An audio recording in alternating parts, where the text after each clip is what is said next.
Shri everyone, आप सभी को देवउठनी एकादशी की ढेर सारी शुभकामनाएं।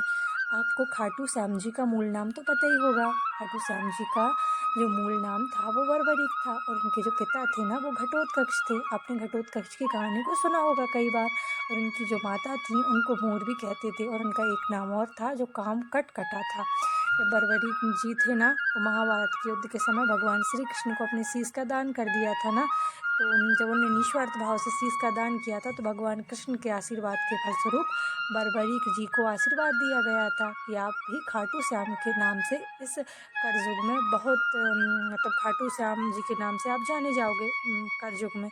तो ना खाटू श्याम जी के बारे में हम आपको एक कथा भी सुनाते हैं। जब कौरव और पांडव के बीच महाभारत का युद्ध चल रहा था तो बर्बरीक युद्ध भूमि में आए। वहाँ आकर उन्होंने हारे हुए पक्ष की तरफ से युद्ध करने की प्रतिज्ञा की। अब इनकी ऐसी घोषणा सुनी तो भगवान कृष्ण चिंतित हो गए, क्योंकि वो भगवान कृष्ण थे और भगवान कृष्ण बर्बरीक जी के बारे में पहले से सब कुछ जानते थे। तो उन्होंने क्या कहा कि हम बर्बरीक जी की परीक्षा लेते हैं। तो ना बर्बरीक जी की परीक्षा लेने के लिए पीपल के पेड़ के सभी पत्तों को एक तीर से छेदने के लिए कहा। तो बर्बरीक जी ने क्या किया, पीपल के पत्तों को छेदने के लिए तीर चलाया। जब तीर एक एक करके पत्तों को छेद रहा था तो उसी समय एक पत्ता टूटकर नीचे गिर गया। इस टूटे हुए पत्ते पर भगवान श्री कृष्ण जी ने अपना पैर रख लिया, मतलब उस पत्ते को हिडन कर लिया, छिपा लिया, जिससे देखते हैं कि वो सारे पत्ते में छेद होता है कि नहीं।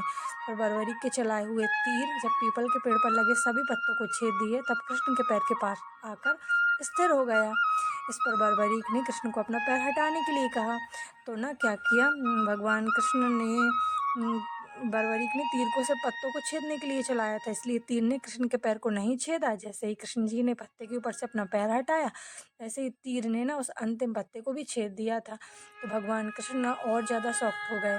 फिर उन्होंने क्या सोचा कि हम परीक्षा लेते हैं। परीक्षा तो उन्होंने ले ली थी और फिर परीक्षा के बाद वो तो देख चुके थे कि उनके पास बर्बरीक जी मतलब